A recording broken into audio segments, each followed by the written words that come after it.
So my name is Maura Cullen, and I'm John Cullen. so we have 6 children. We live in Michigan, and we work together in a family business. I'm a garden design builder, and I was at a garden center, and there was a priest that had walked into this center, was looking to buy plants for a family center that they were developing in Michigan, and it happened to be a priest of Millis Christi. He went to the counter and asked if he could get some plants at a discount, and they said that they don't actually provide that. You'd have to be a contractor. So I approached the priest at that moment and introduced myself, and essentially we began working with Millis Christi. And the beginning was a barter in exchange for an Ignatian retreat. Yeah, when John came home, it was very clear that it had been just one of these beautiful, life-changing, if he allowed it, life-changing moments to just have that weekend of silence with God and to ask God what he wanted of him and how he needed to change. And so for me to see that impact, that he went there, I wanted that too. At this point in my life, things had changed. I had 3 children, and I wasn't feeling as connected to God, and I wanted to kind of reconnect with God. And John pushed. He's like, "You've got to go."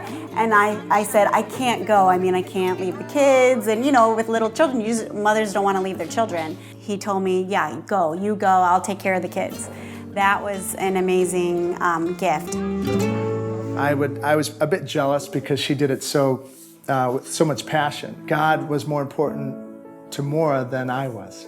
That she knew that the most important thing in her life was her faith and relationship with God. If you put God first, your love for your family grows, and even your motivation for why you love your family changes. My interior life has grown exponentially. I joke with my kids, I would say, "This is me, you're seeing a very human dad, and if not for Millis Christi, I would be worse." I think what we're trying to show our kids is God's not asking us to be perfect in the sense of never making a mistake. What he's asking us to do is to dust ourselves off, get up, and try to love again. To know that our children can go to confession and get sound advice that's going to lead them to freedom and happiness, and it's going to lead them away from a life of destruction and negativity and a culture of death. To know that I can bring them to priests that have that formation so they can give the answers to my children when they need them is a beautiful thing to have. It's beautiful for our kids. I think maybe the gift of Millis Christi is looking and encouraging me that this is our place to raise and catechize our kids. This may be the place that they feel in their heart of hearts their call of a vocation.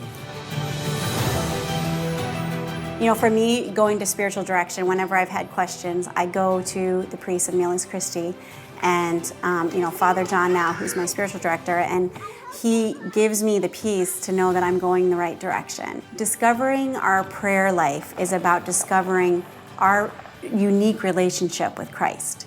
After 10 years of doing Millis Christi retreats, I'm one of those problemed retreatants that it took me years, but finally this last year, a desire was in my heart to have prayer life. I would get up in the morning before I would have I would have my coffee, and I would just do the daily readings and use reflections on the readings, and then a saint of the day, and it was very elementary. Problems are the same, and yet John is more peaceful working through the challenges of owning your own business because he's taking that time for God in the morning. So as a mother, having to let go of the fear of, well, what if they suffer in this world because they're striving for holiness? What if they embrace a life of a vocation and they have to say no to things that, the world says they need for happiness? For me, I think that call to say, don't be afraid of holiness. It is, God created us to become saints. That has been, I think, a beautiful gift. Because to live without fear is a beautiful thing.